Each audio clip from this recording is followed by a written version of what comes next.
बोधकथा. गावाच्या गल्लीत दिनू नावाचा एक लहान मुलगा राहत होता. त्याचे स्वप्न होते की एक दिवस तो आपल्या पालकांना अभिमान वाटेल आणि आपल्या गावाला गौरव देईल. गावाजवळच्या जुन्या वाचनालयात दिनूचा दिवस सुरू झाला. रोज नवनवीन पुस्तक वाचून ज्ञानात भर पडली.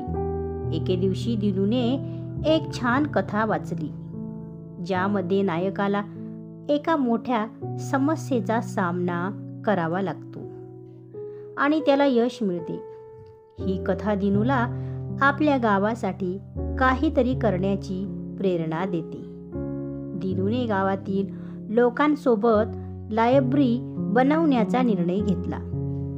त्यांनी लोकांची आवड घेऊन त्यांना पुस्तक वाचनाचे महत्त्व सांगितले आणि सोयीस्कर ग्रंथालयाचा पायाही घातला.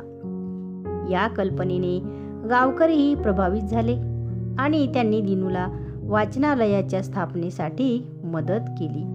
शैक्षणिक साधनांची कमतरता पाहून दिनूने या ग्रंथालयाचे शिक्षण केंद्रात रूपांतर करण्याचा निर्णय घेतला.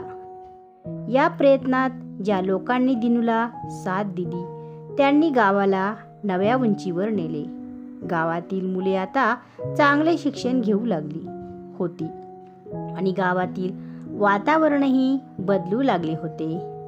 ही कथा आपल्याला हे शिकवते की आपली स्वप्ने आपल्याला सर्वोच्च उत्कंठेने आणि समर्पणाच्या दिशेने मोहित करू शकतात. आणि जर आपण आपल्या हेतूने कठोर परिश्रम केले तर आपण कोणत्याही परिस्थिती बदलू शकतो.